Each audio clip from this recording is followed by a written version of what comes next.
Hey there, and welcome to Business Over Cocktails. I'm Lauren Najar, your host and hype woman, bringing you real talk about entrepreneurship.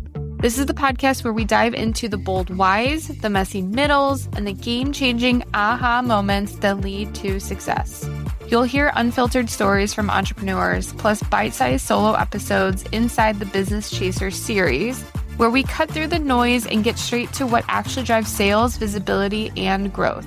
So whether you're here to get fired up or finally feel seen in your business journey, pull up a seat, pour your favorite drink, and let's have a real conversation. Hi, everyone. Welcome back to Business Over Cocktails. Today, I have Jessica Garcia-Wood. She is the co-founder, co-owner of Little Hearts Play Café in Dyer, Indiana. And Dyer, Indiana is my hometown. And so I love that there's something like this here in Northwest Indiana. There's nothing like this around here, but I'm also super excited to get to know Jessica more because we've connected a little bit, but these podcast episodes, I get to learn so much more about my favorite business owners. And so welcome, Jessica. Thank you for coming on. Thank you, Lauren. I really appreciate the opportunity to be here. I'm excited about this. Yeah. So for those who don't know much about you, share a little bit about how Little Hearts Play Cafe came about. All right. So it actually was a series of events that led to it. So if we're going from the beginning, so I was in the military and I was stationed in Mississippi. That is not where I'm from. I am from the Chicagoland area. And I unfortunately was diagnosed with postpartum depression. I think even before that, we knew that we wanted to be closer to our family. But long story short, we moved back home and we realized that even though we were around our family, motherhood, parenthood can still be really isolating. And although we absolutely love where we live, there was nothing for smaller kids. So it's like once your kids start sports, you get to meet kids, you get to meet families that way. And your kids make friends, then you make friends, or at least you're talking to other adults. But I think when you're in that beginning, those new stages of being a parent, it wasn't much. I didn't feel that there was much opportunity to interact with other parents. We had been to a few play cafes. There's a lot in Chicago. There's a few in the Chicagoland area, like not necessarily, in the city. And the opportunity came about to rent the space that we're in. And I am very fortunate that I have a husband who will hear out my ideas and he'll just be like, all right, let's do it. And yeah, that's basically the gist of how Little Hearts Play Cafe came about. Really wanted to focus on giving families an opportunity to meet other families in the most isolating times of parenthood. Mm-hmm. And I was never officially diagnosed with postpartum depression. I think everyone kind of goes through all of those things too. And I think it hit me harder than I expected it to. And so it is like isolating is the perfect word for it because now I go back and I think about how I felt in that moment. And I remember there were moments I was vocalizing to my husband. I'm like, I just want to go in a corner and just like cry. That's just how I feel. And it's just so weird to like have those sensations. And it's so interesting too, because, I think that there are a lot of people out there who want to make this less lonely for moms, but it still is so isolating. When you're in the thick of it. It is. It absolutely is. And it's like, if you're lucky enough to get time off of work, really, you're just at home with your baby and other people are still working, right? The world is still turning around you. So it's not like there's an opportunity as much as people might want to be there for you. It's just really hard, right? Like who isn't working, who is actually available to come and hang out and be present. People try, right? Like for the most part, our family really did try and support us, but still, again, it's really isolating. Mm-hmm. You mentioned you were in the military. What branch of the military? I was in the Air Force. Okay. I was an ER nurse in the Air Force. Oh, awesome. So what was your journey leading up to that? Like, why did you want to join the Air Force? Yeah, so that's a kind of like a mixed answer there. So funny thing is my husband is from St. Louis. He got out of the military after 7 years. We didn't know each other at that point. He moved up to Hebron, Indiana, because his dad, who worked at, I think it was Chrysler in St. Louis, the factory shut down and his specialty is in robotics, automotive robotics. So he moved out this way to work at Ford. And when my husband got out of the military, he had to pick between going back to St. Louis or maybe starting fresh in Northwest Indiana. And he gave Northwest Indiana a shot. And we met online, by the way. We met and he was telling me about the military. And I had been a nurse for about 5 years at that point. And I was like, oh, I think that sounds like something that I can do. So my husband, who was like fresh out of the military, fresh into his like newfound freedom, and again, another bright idea. Once we like knew each other, got engaged, got married, somewhere in between that engagement and that marriage, I was like, I think I'm going to join the military. And he was like, Are you sure? I'm like, Yeah, I think so. I can do anything for what, 3 years? I was able to sign a contract for 3 years, which is shorter than most. But when you're certain job fields allow you to get a shorter contract. I was like, I can do anything for 3 years. Let's just give it a shot. And he was like, all right, I guess I'll pack my bags and we'll get going. Yeah. He became a military husband. Yes, he became a military husband. Absolutely. I love that. So, how do you think your experience in the military then shaped now, like the business side of things that life and business now post military? So, kind of an indirect answer to your question, but I will say that I was not expecting to get the support, the mental health support that I did get out of the military, because I think sometimes we question the mental health support and healthcare that we get in the military. But I will say personally, my experience was wonderful. I had wonderful leadership. I had a wonderful psychiatrist, psychologist. Everybody really helped me. And, they all stood behind me and made sure that I was feeling okay to the best of their abilities. So I think going from that to coming out here, I realized that I learned to be a much better leader in the military. I think that was a weakness I had before I joined the military. I became a much stronger leader and I felt really comfortable and I guess even confident to say, let's just open up this business. And my husband, he's like so go with the flow, but he puts in 100% effort every time. So I was like, we got this. It'll be fine. It'll be great. There's themes that I'm already like sensing because it's interesting to me that you mentioned like the leadership and like being in the military helped you then open this business, but like what possessed you then to just like try out the military? Was it because your husband Oh, was in it or like what was that like? How did you come to that decision? I think so like getting like real deep. I Yeah. think part of it is so I'm first generation born American. Okay. My parents were both born in Mexico.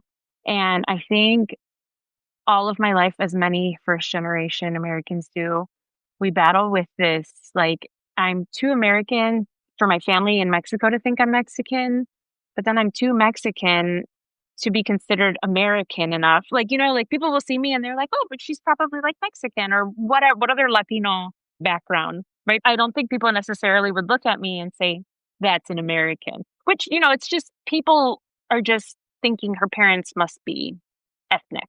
Mm-hmm. So I think it was just a sense of, will this make me more American? Will it Mm, not? On top of that, I am very much like once I decide to do something, I'm just going all in. yeah. So that was even pre-military, I think. So maybe that was something like that was a quality you had even before the military. I want to ask, so what made you go into nursing then? So the nursing thing, yeah, that is a product of me not knowing what I wanted to be when I grew up. And I remember having the conversation with my mom. And my mom was like, and I've been a nurse for 10 years this year of being a nurse. So 12 years ago or 13 years ago, when I was trying to figure out what to do with my life, my mom was like, well, you might be a good teacher, but I don't know if, that's going to be financially beneficial for you. So you have to really be passionate about it. And I was like, well, clearly I don't know what I'm passionate about. So I don't know. What are my other options? And she said, I think being a nurse would be a good fit. It's job security. I took care of my grandmother when she got sick, or I helped take care of my grandmother when she got sick. And my mom kind of saw that side of me. And she was like, I think that this would be a good fit for you. And I was like, all right. So I applied to nursing school. I got in and yeah, then I became a nurse. And lucky for me, I enjoy it. So otherwise, I don't know. I don't know if I would still be a nurse, but I definitely enjoy it. And I my mom gives good advice. Yeah. parents do give good advice. Like sometimes maybe when we're growing up, we're like, oh, Mom, Dad, I don't want to listen to anything you say, but like they do have some good advice. They do. Agreed. Agreed. So I'm curious because you mentioned then your mom saw a side of you. So I'm going to assume it's maybe you have a caring side, but tell me more about like the side that she saw of you of like taking care of your grandma. Is it more of like a nurturing or caring? I think that that was what it was. My grandmother had Alzheimer's, so it was a lot to handle as it got worse because she didn't recognize anyone, so she didn't trust anyone. And it was summer break, and I actually stayed with her throughout the night and like slept on the floor so that I could feel if grandmother stepped out of bed to try and like run off. And I Wow. slept on the floor several nights and just, made sure that she was safe and that I could guide her back into bed or whatever it was that she needed. And I think my mom saw that and that's where she was like, maybe this is something you should do long Wow. term. Yeah. How old were you when you were doing that then? It was in my last years of high school. I think she started getting sick at the beginning of high school. Hmm. Yeah, so what are you like 14, 15 when Yeah. somewhere Hmm. around there. Yeah. Yeah, that's hard to go through, especially at that age. But again, like that might be just like a thing that you had like ingrained within you, whatever your mom saw, and then going into nursing, and then here you are 10 years later. Yeah. Something must have been inside you that like that. The other thing that I'm super curious about, so I'm going to shift things a little bit, but I love the fact that you are in business with your husband. And it's so rare. I think that not only like I feel like it's like my husband definitely supports me as well. And so like I know but me having that support, I know that that is also rare. But what is very rare is that when a husband and wife go into business together. So tell me about like we know the inspiration behind it, but like how did you both agree that this would be a co-founding thing? So things really fell into place with that. So this is something that I wish I could do full time. But when you're starting a business, that's not always. I always say my full time job is keeping me from my passion. Even though, don't get me wrong, I love being an ER nurse, but I would really love to be able to do this full time. So he was working, he had finished school like maybe 2 years before we had opened. So maybe like 3 or 4 years ago now, because he was in the military. So he didn't start college until after he had gotten out of the military. When we decided to open up this business, we're like, okay, well, something's got to give. Either I have to give up my job or you've got to give up your job. And we talked about it. My husband was super excited he was just as excited as I was about the idea of this business. And we decided that one of us would have to leave our job. And it was him because just being a nurse, the security of the job it's just different. And yeah, he left his job and now he is more of like the day-to-day operations kind of person. I don't really know what our set roles are called at this point. But yeah, we had a long talk about, is this going to affect our marriage? What happens when it starts affecting our marriage? Can we separate the business that we run together from the things that go on at home? And the answer is no. That is the answer to that one. But we're getting through it. Things are not perfect. Maybe we have different disagreements than, most couples because we have the business added on top of having a 2-year-old and bills and, all the responsibilities of the lawn needs to get mowed, but then the business also needs to get taken care of as far as like the weeds on the outside. So it's balance. Yeah.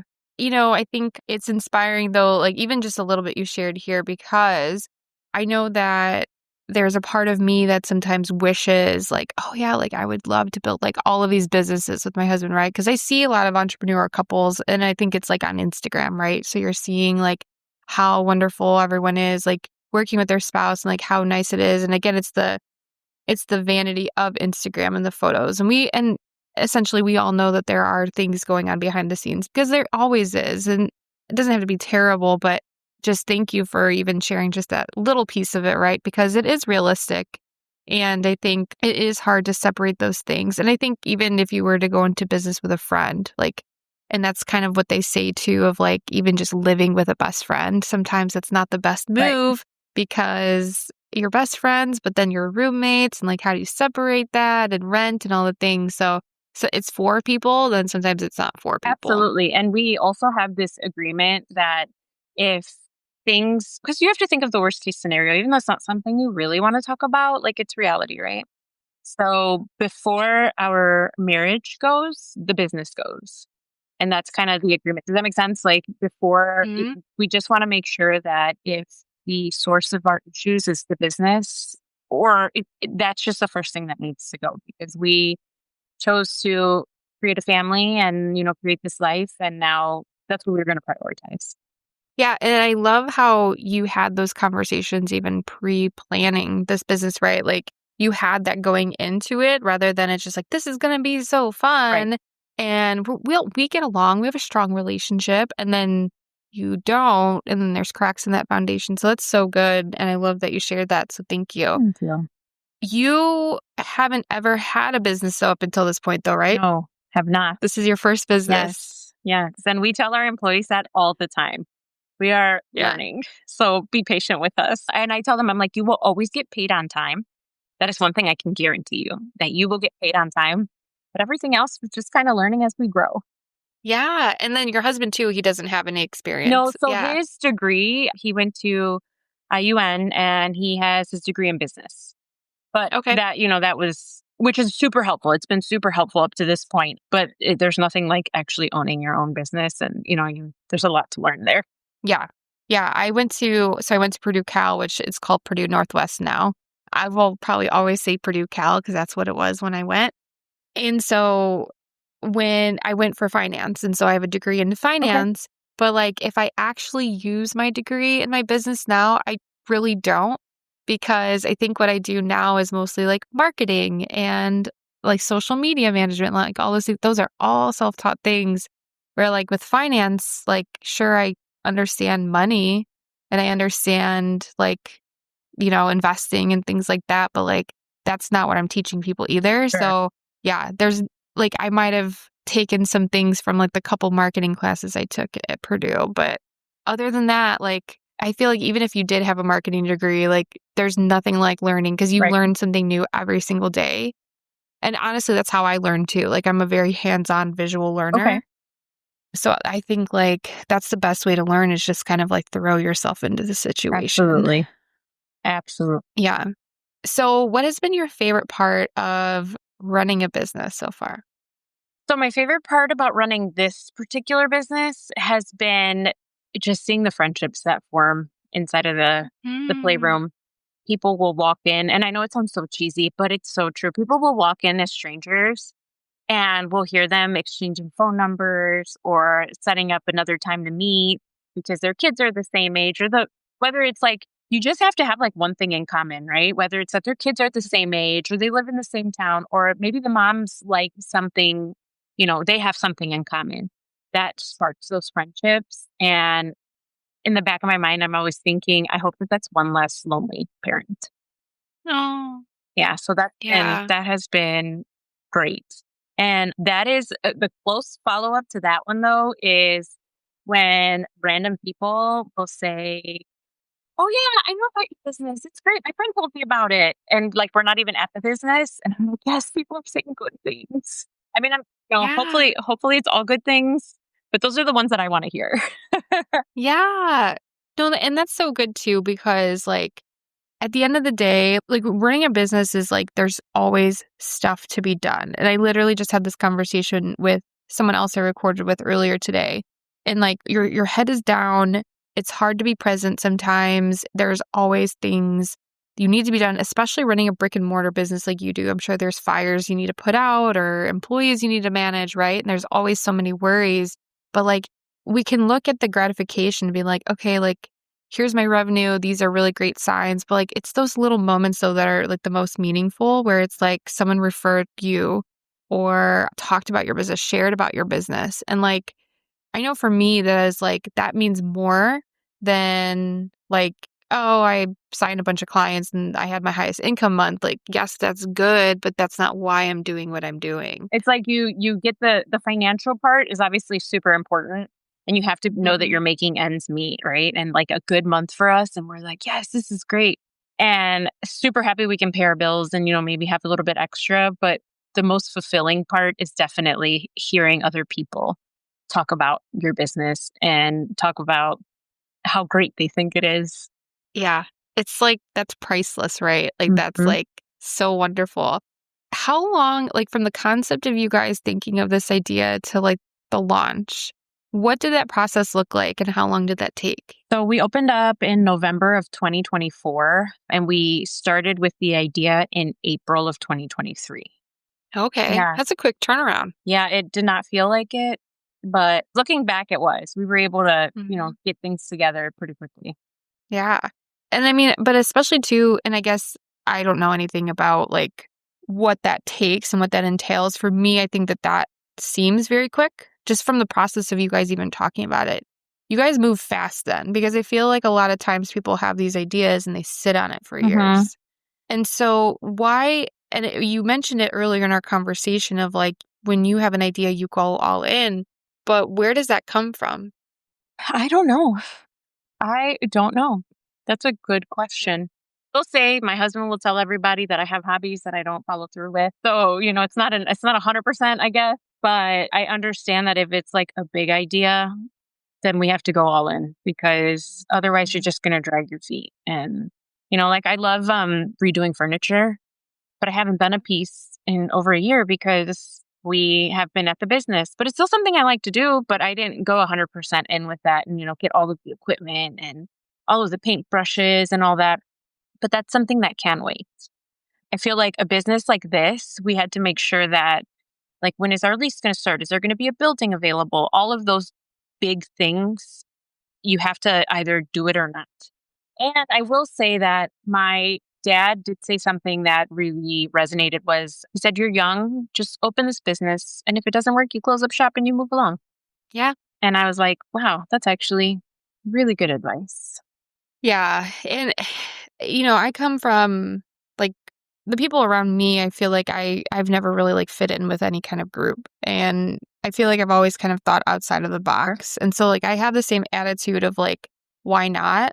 Right? And so like it really bugs me when someone tells me they have an idea and they sit on it because I'm the same way of like no, like let's go. Like I'll get your LLC tomorrow. Yeah. Like let's go and build this business. And so what I've experienced then in my life is like it's special to have that. Hmm. And it's so unique to have that attribute that you're just like, yeah, why not? Like why not start this? Because I share the same thing too, right? It's like it's not failure. I'm not going to be upset if I fail. It's just I will pivot and figure out something else. Absolutely. And so like I also if someone were to ask me that question, like I don't know where that comes from either. Like I think it's just ingrained in me that like yeah, like I don't know, but then again like my friends and family, like I don't know any entrepreneurs. I don't know anyone who's building a business. So me doing this is very unique to the people around me and so I find that it is very unique that you have that capability of just like we have this idea and let's go and execute on it because I think it's normal or it's more common for people to kind of like, yeah, maybe one day. Sure. No, absolutely. And I'm sure for you, it's like even extra significant because if we think about like our parents' generation, who is working from home building their own business? Nobody. Yeah. And I'm sure like if we were to tell our parents back in the day, like, this is what I think I'm going to, like, this is how I will succeed. I'm going to have a business working from home and I am going to coach other people. Like, they would have probably been like, no, do something that's like secure. Like, make sure that you have secure, like my mom told me to be a nurse. So I think it's something that they probably couldn't even have fathomed. And you said, whatever it is that led you up to it, you were like, I'm just gonna do this. And it's gonna work. Hmm. Yeah, yeah. You know what? It's so interesting. I mean, we can have a whole other conversation Right. about this.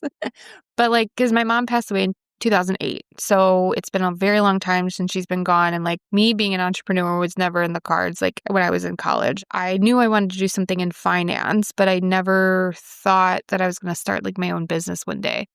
And so, like, we were always at a stage where, like, we butted heads a lot. And so, like, whenever I did have different ideas, she did kind of judge me for those. And so, like, I struggle with that a lot because, like, I know she would be like, that's weird. Like, what are you doing? Is this real? And so, because my mom and my dad passed away, we were really close with all my aunts and uncles on my dad's side. So, like, they all like stepped in and helped us with early adulthood and stuff. And when I started this business, like they are very supportive and like hopefully that's how my parents would be. But like I actually just this past weekend I went to a grad party of one of their grandkids on like another like extended family side. And they were actually asking me a bunch of questions about my business because I think I'm finally doing things that they can see and they understand. So like hosting workshops and like they didn't understand like I just work online and that's it. Like Right. that sounds fake. Right. But now like I'm speaking or like I'm doing things in public, like now they understand. I've been doing this for 7 years and that was the most I've ever talked about it with them. And they're of course they're older too, like they're approaching their 70s Right. and so it was so refreshing to hear that, but I completely agree with you and that's what came up to me of like yeah, like, I think about that almost daily of, like, would my mom understand? Like, I probably would be like, "Mom, like, let it go. Uh-huh. Like, I know what I'm doing, whatever." Like, and I think eventually she would have come around. I would Absolutely. hope. But yeah, like, I 100% resonate with that, and even trying to explain that to my grandma. I was very close with my grandma before she passed away, and I did start my business in before she had passed away too, and it's just so funny how you try to explain it to someone like that. Like, "Yeah, I help people, like, on the computer or something." Right. Like, yeah, Absolutely. I no, don't even think they can so good. fathom it. Yeah. Yeah, and I think just the fact of, like, being an entrepreneur too, like, again, like what your mom said about being a nurse, my mom told me to be a teacher. So, again, the security of it all is that's what you're supposed to do. I think my dad and his whole entire family, they worked at the steel mills. And for those who are listening or not from this area, there are a bunch of steel mills in Northwest Indiana. That's what it's known for. When you drive on the Skyway to and from Chicago, you're going to see a bunch of steel mills along Lake Michigan. So my dad's family, every single person worked at the steel mills. And so like you work there. That's another thing too, is like you work there when you're 18 all the way until you retire. And that's where you're going to work. Like you have one job. Yes. My dad worked at the steel mill too. So Oh, just to yeah. show you how many people really do work at the steel mill, Yeah. it's so common. Yes. It is, yeah, and there's always multiple ones too, like, especially when our parents were coming up. Now they've all consolidated Hmm. and, like, been bought out and stuff, but there are so many, like, back when our parents were working there for sure. So, yeah, that's another thing too. It's like people even if you have a corporate job, like, our generation, like, we change jobs. Hmm. Like, we're not gonna be at the same place. It's very rare you're at the same place for 30 plus Right. years. Yeah. Which is why we were taught to like stick with one job of like, no, why would you go look for something else? Yeah. You're gonna switch jobs again. And I remember thinking, my mom would say, like, that's gonna look really bad on your resume. Yeah. But now I realize, like, no, as like in nursing, that is how you make more money. You just continue to switch jobs. It's unfortunate, but that's how it goes. But anyway. Yeah, that's how it is in any job. Like you obviously get paid more quicker Hmm. by changing jobs and that's unfortunate too. But speaking of jobs and speaking of then your nursing position, being a parent, being a wife, running this business, I don't like the word balance and I literally just said this in the last podcast, but like how do you feel you stay grounded when you're wearing all of these hats throughout the day? I don't. I think that is an honest answer is I don't. Somewhere in there I decided that I wanted to go back to school. So I am Oh, also in school. And I think the hope is that it'll all come together at the end because I am going back to school for my master's in mental health so that I can be a nurse practitioner and ideally help other people who are going through the same things that I went through. For the person on the other side to know that they're being taken care of by somebody who has actually been through it. I think having the support that we have from our family. My mom was 20 minutes south, nope, north, and my in-laws live 20 minutes south. So they are both within a good distance of us to where my mother-in-law at the drop of a hat, she'll be here to help. My mom too, but my mom is like more schedule oriented. So like she'll pick them up every Saturday. Right now that we have parties at the business. I have birthday parties, we host birthday parties. Usually those are on Saturdays. So my mom is here like clockwork Saturday mornings to pick him up. And he knows he's like, my son is waiting at the window for her because he is so excited to be able to go with his grandma. I think without that support, we wouldn't be able to do this. None of this would be possible without the support that we have. I have a wonderful full-time babysitter, who's also about 20 minutes away, she ironically actually took care of my sister. That was my sister's babysitter growing up. So we have a lot of support. And I know if I needed to call somebody in a pinch to say, hey, can you pick up, my son because X, Y, and Z, whether it's my sister, my mom, my in-law, my sitter, somebody will be able to help us. So that is Hmm. where the unbalanced balance, I guess, comes in because without that, we wouldn't. And also having a supportive husband, of course, that is super helpful. My when I have to go downstairs and do my homework so that my son doesn't realize that I'm home. Even though I will say my son's favorite parent is my husband. Yesterday we were getting home and I opened the car to take him out of his car seat and he said, "No, mama, close the door. Papa needs to get me out of the car." And I really didn't know how to respond. And I was like, "You know what? We're not even gonna fight. That's fine." So here I go closing the door, and my husband walks around, and he's like, "What is this level of favoritism called?" He's like, "Because this is not working."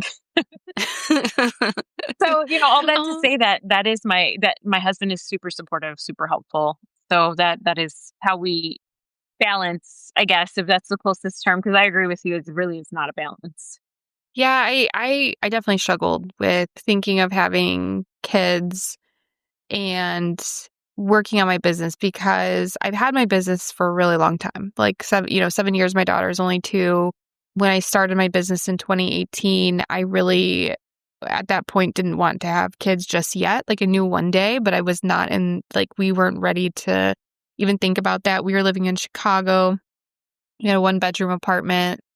I was also naive one day that I was like, "Oh yeah, we can just have the baby here." But no, we have a house now and our kid has taken over our house, right, with all the stuff Mhm. that we need. So but anyways, I struggled a lot with that and I wanted to reflect on something you said of the help that you have because I remember when I got pregnant, I actually got pregnant very briefly and then had a miscarriage very quickly after I found out. But I remember when I found out I was pregnant, I actually was upset because not that and we were full on yes, trying, wanted to have a baby, but I panicked for a moment because I was like, my business is gonna go away. We had just moved back to Indiana from Chicago. I felt alone being an entrepreneur, not thinking people understood what I did and had not found a community at all out here. Felt very alone. And so I really struggled with that because I also found that no one that I followed was either had a child or was doing it. So there's of course entrepreneurs out there that are have millions of followers that are moms. But we all know that they are more than likely they have a team of people helping them run their business. They have a team of people helping them run their household and I'm not in that position. And then some of my favorite entrepreneurs did not have kids. And I was really at this crossroads of I don't see where I can go with this. And, just after opening that up with my best friends and stuff, and they were just like, why not build that yourself? And why not be that person for those people? Mhm. And I think that I've always kind of done that to some degree, but it was just such a huge hang up for me because I was so scared. And then when I did get pregnant finally with my daughter, I felt this ease. Okay. And I'm and I understood now that this is my mission. I can show people that Mhm. you can have both. Yeah. You don't have to do 100% either way. And then slowly after that, I actually started meeting people who were very open about the help, the babysitter, the cleaning people, the caretakers that they have. And that's realistic. That's not anything to be shameful No. of. And I think caretaker or nanny or babysitter a lot of times comes with this, well, you don't really do it all. Yeah. Absolutely. Absolutely. And I also think on the parent end, I do feel that guilt every so often of am I spending enough time with my son? And I try and comfort myself by saying, I don't remember anything from when I was 2 or 3. So hopefully once I'm, done with school and I can leave my full-time nursing job and maybe do maybe a few days in the office or even telehealth because with, mental health care, telehealth is really blowing up. And also, my son will be at a stage where he'll still enjoy going to the business with us. I don't have to chase him around. And hopefully we can create like really profound memories. Because don't get me wrong, like I am not here for the hustle. I am not like I was a hustle mentality in my early 20s where I was like, I can do everything. And I don't know if you know what I'm talking about, but that like hustle of like just building and always being It's like busy. team no sleep. Like Yes, that was a hashtag for a while. Team no yes. sleep. And now I'm like, I am in my 30s. I need naps and I want to slow down. And what do I need to budget to have somebody come clean my house? Like, not that I have a house cleaner yet, but I'm working on that one. I know. I'm working on it. Same here. That is the next thing. Like that is truly the next thing. So I was with my chiropractor the other day. He's like, "Why would you want to hire someone? Don't you want to do manual labor?" I'm like, "I like doing laundry, but I don't want to like mop my floors." No, Like, no. Yeah, I totally get it. I totally get it. It's, mhm. and I feel like that whole like mental load that we talk about in being a parent, but more specifically being a mom of like, don't get me wrong, like my husband, I think he's washing dishes right now, but we're just different. And just like having that mental load of like, when's the last time that I mopped the floors? Like, yeah, I ran the vacuum through it. When did I mop? And being able to Yeah. put that on somebody else, I think would be really great. So, what does inclusivity mean to you with Little Hearts Play Cafe? So there's a long answer for this. I think when I think of inclusivity, one of the things that I think about are the parents. I want all parents, all caregivers, right? Whether you're a parent, a biological parent, a step parent, a grandparent, a nanny, all caregivers. I want them to feel like they have a place that they can come to. And regardless of if they're having the best time in their parenthood journey, if they're really just got everything under control and everything is going great, or if they're on the other end of that spectrum and they're really struggling, I want everybody to feel like this is a place that you can come to. And maybe on your first visit you won't find, your match, but maybe, within a few visits you'll find somebody who either is going through the same thing as you or understands what you're going through and is willing to lend an ear, a shoulder, just support.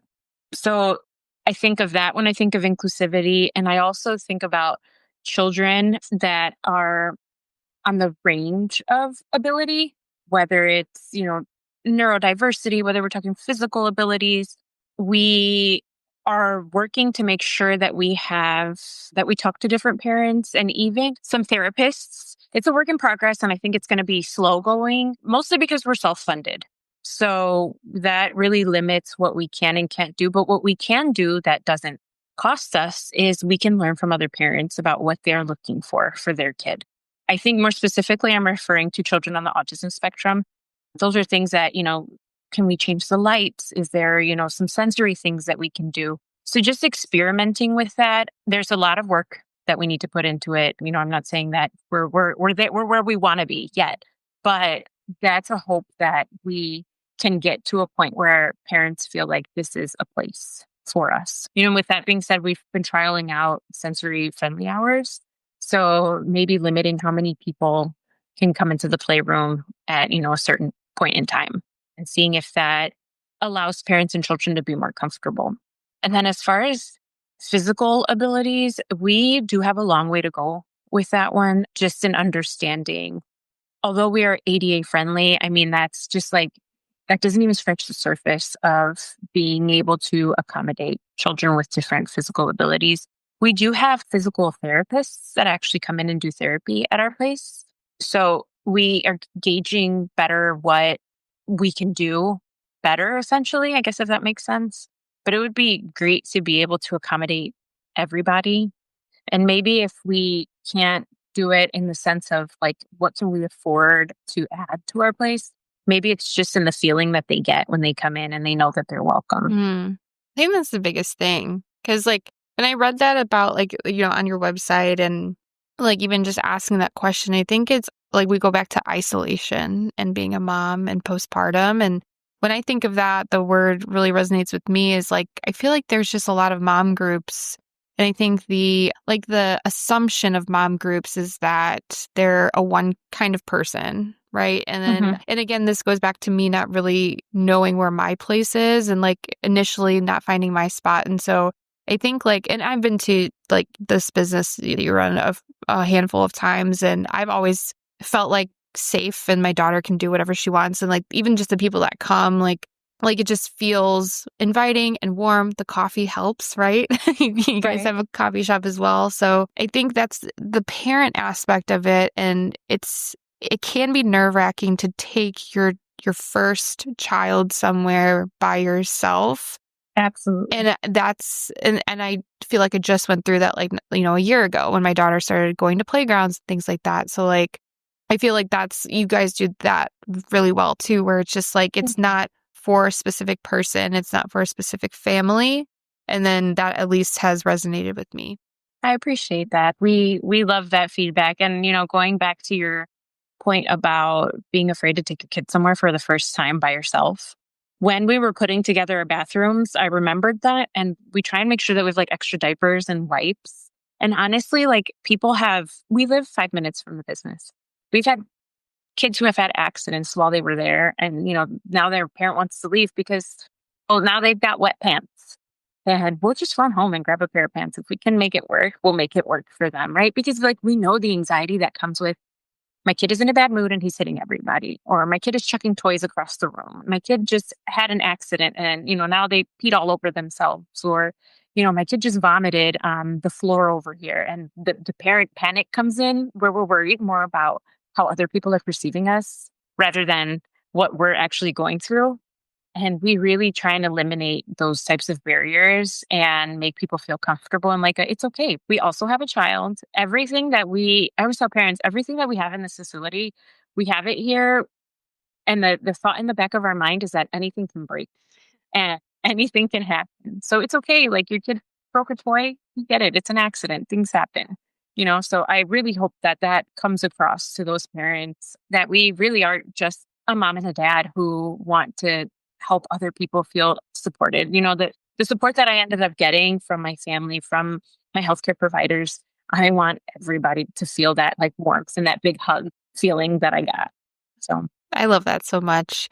And it's again, it's a comfort. Like I think that's the biggest thing is like especially as a first time mom and like having those accidents and everything like that. Like and especially breaking the toy too. My daughter like threw something at Target. I'm like, "Oh, this has never happened before," and she just broke something. And like right. people at Target didn't care. So like No. but okay, so one last question about your business. What impact do you hope your space has long term? I really like this question. You actually asked something similar at one of the workshops that I went to. And I really have been sitting on that. And I actually came home and talked with my husband about that, which I ended up asking you in a Instagram message if my husband could come to the trainings because he's feeling a little jealous that I get to go have all these impactful meetings. Mhm. But I hope that big picture, our business is known in the Northwest Indiana area for being a place that people can go to for comfort and that they see us and they know that we are wanting to help, wanting to make people feel welcome. And I hope that it's a place where parents and children can really just create relationships that are going to flourish. I think that's the biggest thing that we want to see from this business is that it's just a place that people think about. And the word comfort, I love that you use that because that is the impact that I'm looking for. I want us to be able to those are the feelings that I want our business to convey. And long term I hope to have I've met some people through the workshops that I've been with that you've hosted, maybe have like some parenting classes, right? For all of those people who are coming from a generation of the tough parenting and we're trying to transition into the gentle parenting, but we're kind of in a like, how do we find the middle ground with Yeah. that? So maybe like hosting parenting classes, maybe like having a dad's group come together or women who are pregnant. And we want to kind of get ahead of those. What does postpartum look like? Because I don't think it's talked about enough. And I want us to be an educational hub for like all things parents Mhm. and caregiver. And I want people to feel like they can be comfortable having those conversations. Comfort keeps coming up. No, I love that. I'm not going to let it go now because I had not thought about that. And now that you say it, I'm like, I love it. I will say, and like we can totally talk after this because I do have a lot of ideas, but the one thing I will say too is, again, like if I think of back in the day, like Discovery Zone, you remember what Hmm. that was? Yes, yes, And like yes. those big play places, right? And Yep, like, again, like our kids are very small. And for a while, like I know that there's like Sky Zone, I'm just thinking of like all the bigger play places in the area. yep. Hmm. I haven't been able to take her to any of those yet because she's still small and there's bigger kids that will come and bounce on her and stuff. So I think like it's again, like it's so nice. And for me personally, it's such a huge preference to come to something like yours because of it is smaller, but then it's not where I'm going to lose her in a ball pit. It's Right. not where there's going to be hundreds of kids that are, 4 times her age at this point to run her Yep. over. But I think it's also, again, like the comfort. And again, it's surprising to me you haven't used that word because you have a coffee shop that people can drink coffee and watch their kids play. Yeah. And that is the ultimate coffee. Oh, and the carpeting there is so nice. That's so funny. Everybody always talks about our rugs. Every time my daughter has They're gone, so soft. yeah, every time my daughter has gone, she's laid like on the carpet and she'll just lay there. She'll just won't get up. She's like, okay, Daddy's Yes. sleepy. But that was my last question for you. But the one thing I want to end with is tell us how we can connect with you and, share about your business and all of those things. Yeah, so Little Hearts Play Cafe is located at 2011 Hart Street in Dyer, Indiana. So if you're close by, drop on by, say hi. And also, we are on Instagram and on Facebook at Little Hearts Play Cafe. And Hearts is HARTS because we are on Hart Street, which is spelled HART. We also have a website, littleheartsplaycafe.com. And we're working on our TikTok. So yeah, Little Hearts Play Cafe on TikTok. We're working on that one. Awesome. Well, this was such a good conversation. I feel like there's so many different avenues we could probably still talk about and keep going. But I would love to have you and your husband come on. Like that would be such a fun interview. So just a little side note, I want to say that I would love to have Garrett come on and you guys both chat. So I then he love won't that. miss out on this either. Yes, he would love that. All right. Well, thank you so much, Jessica. It was so nice chatting with you. And for everyone who's listening, Jessica will be back with us later this week for an episode of The Business Chaser. So make sure and tune in on Friday. Thanks for tuning in to another episode of Business Over Cocktails, where real stories and bold business moves come to life. If this episode lit something up in you, share it with a friend, tag me at Lauren Najar or the podcast page at Business Over Cocktails. Make sure to leave a quick review as well. It helps more than you know. Until next time, keep chasing what matters and building the business that feels like you. Cheers!